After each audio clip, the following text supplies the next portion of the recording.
As counselor to former President Donald Trump, Kellyanne Conway could dodge, deflect, and deny with the best of the lot. Here's a record of the times Kellyanne Conway was caught in a lie.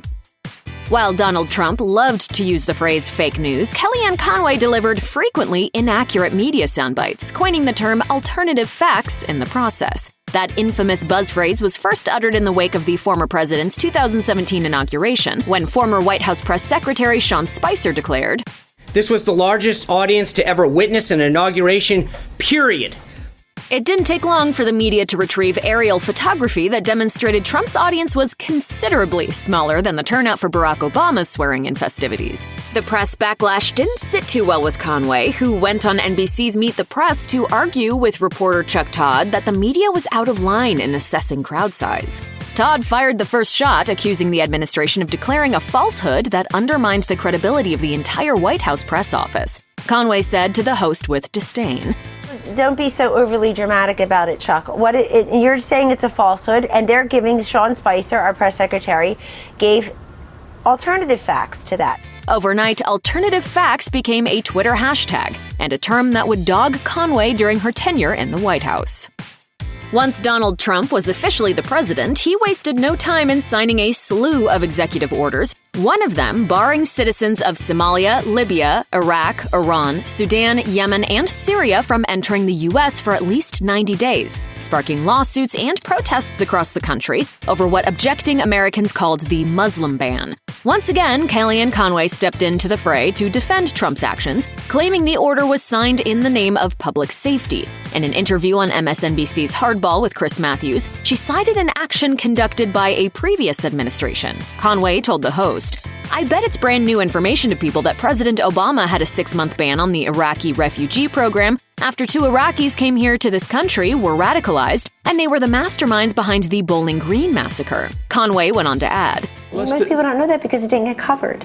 There's a very good reason why the Bowling Green massacre wasn't covered. It never happened. Conway eventually had to walk back her comment when the Twitterverse pointed out her mistake, but she still defended herself, claiming she had the fake massacre mixed up with the arrest and conviction of 2 Iraqi citizens working for al-Qaeda in 2011. Even though they were nabbed in Bowling Green, Kentucky, no fatalities were ever reported.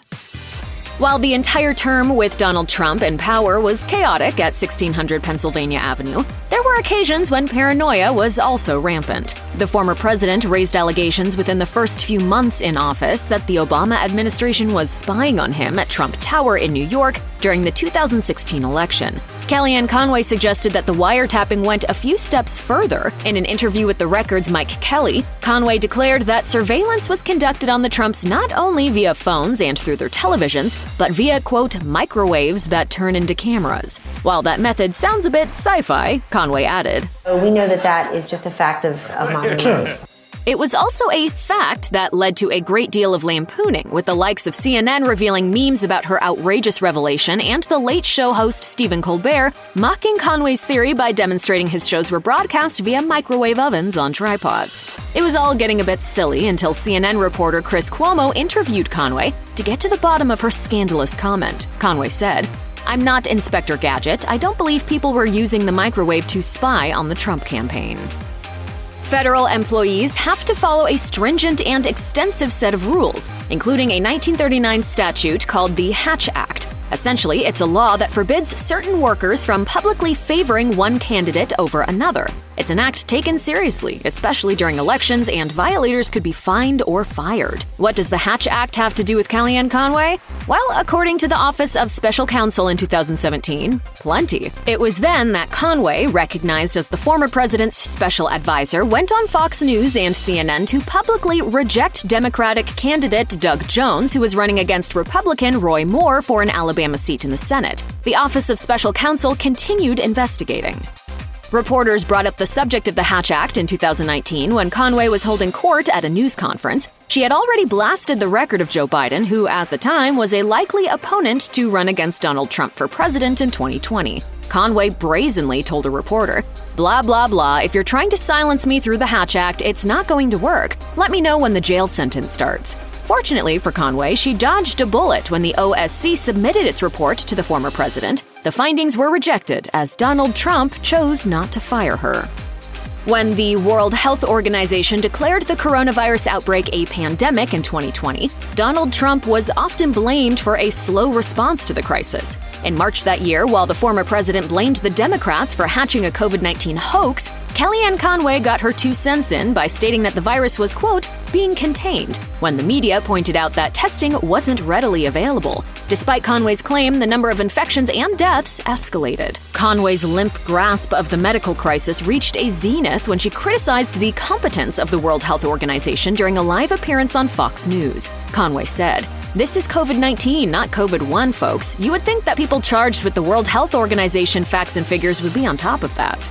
The problem is, Kellyanne Conway wasn't on top of how the WHO labels viruses. COVID is short for coronavirus disease, while the number 19 indicates the year the virus was discovered. Conway's suggestion that the WHO had 18 previous times to wipe out the virus and still failed to get it right didn't sit well with her detractors, who were eager to point out the inaccuracy of her declaration. The Ukraine scandal that led to the impeachment of Donald Trump began on July 25, 2019. Trump phoned Ukraine President Volodymyr Zelensky about a favor to investigate economic deals involving a Ukrainian natural gas company and Hunter Biden, son of political rival Joe Biden. The call, which followed Trump withholding military aid to Ukraine, was made public and deemed illegal by Democrats on grounds that the president cannot ask a foreign power to interfere in an election that would see Trump square off against Joe Biden. Quick to defend her boss in an interview on CNN's State of the Union, Kellyanne Conway challenged reporter Dana Bash to point out any evidence in the transcript of the call. She denied that the president did anything impeachable, stating, "We don't need Ukraine's help to beat Joe Biden, any more than we needed help to help beat Hillary Clinton." Conway showed no signs of backing down, especially when former President Trump was facing the likelihood of a career ender. Her position also flew in the face of a national security expert who testified that Trump was planning to withhold all military hardware unless Ukraine complied with his request. In the end, despite the impeachment, the Senate cleared Donald Trump of any wrongdoing, and Conway would spin further issues for several more months.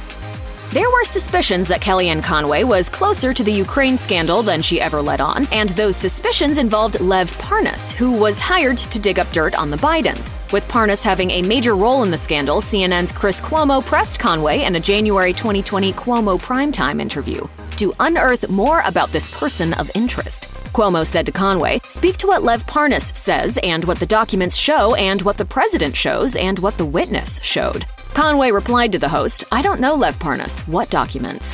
Never mind the documents in this case, as it turns out that Conway actually knew Parnas.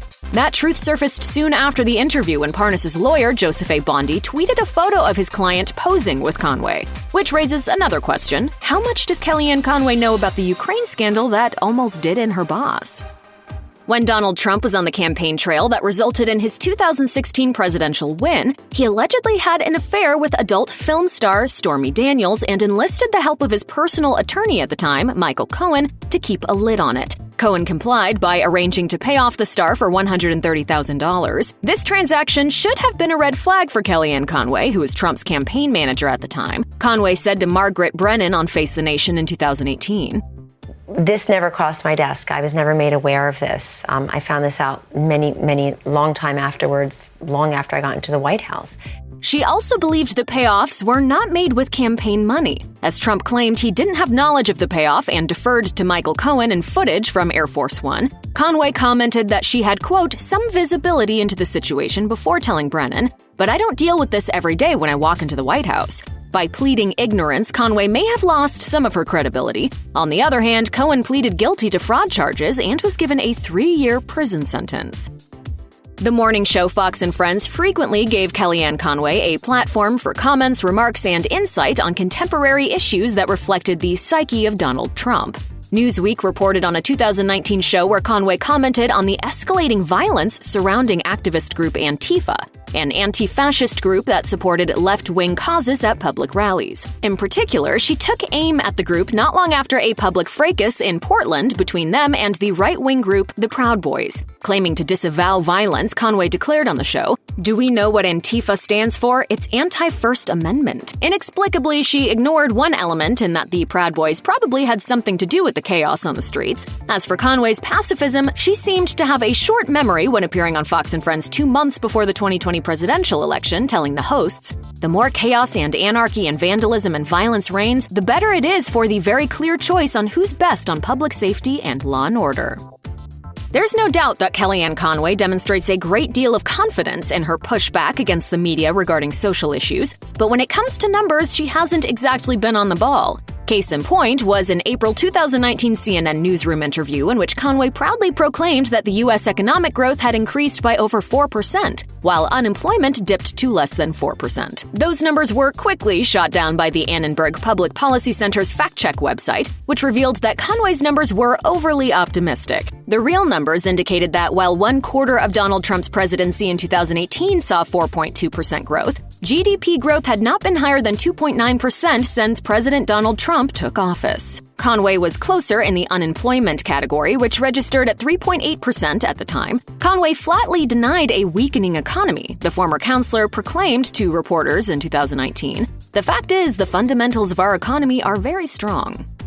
2 months before Kellyanne Conway left her White House post in 2020, she was only too eager to pose for a photo op outside a fire-damaged church near the White House. The plan was to get Donald Trump and high-ranking members of his entourage to pose in front of St. John's Episcopal Church with a Bible in the president's hand to demonstrate to the country that despite the riots over racial inequality that were tearing the U.S. apart, Trump was still in charge. But the blowback over this photo op was massive, especially when it was revealed that the National Guard used tear gas, rubber bullets, and other artillery to move a group of protesters out of the way. As reported by Salon, Conway flippantly told the media, "Is it a photo op because a photo was taken? I know it ended up being a Sesame Street Grover word of the day, but that doesn't make it right, and it doesn't make it true." She also had some choice words for the church's bishop, Mary Ann Buddy, who was outraged at Donald Trump's controversial actions. Conway said on Fox News, "That is not, quote, her church. That is not, quote, her Bible."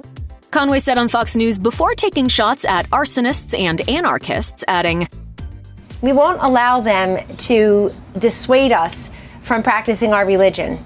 Check out one of our newest videos right here. Plus, even more Nicki Swift videos about your favorite stuff are coming soon. Subscribe to our YouTube channel and hit the bell so you don't miss a single one.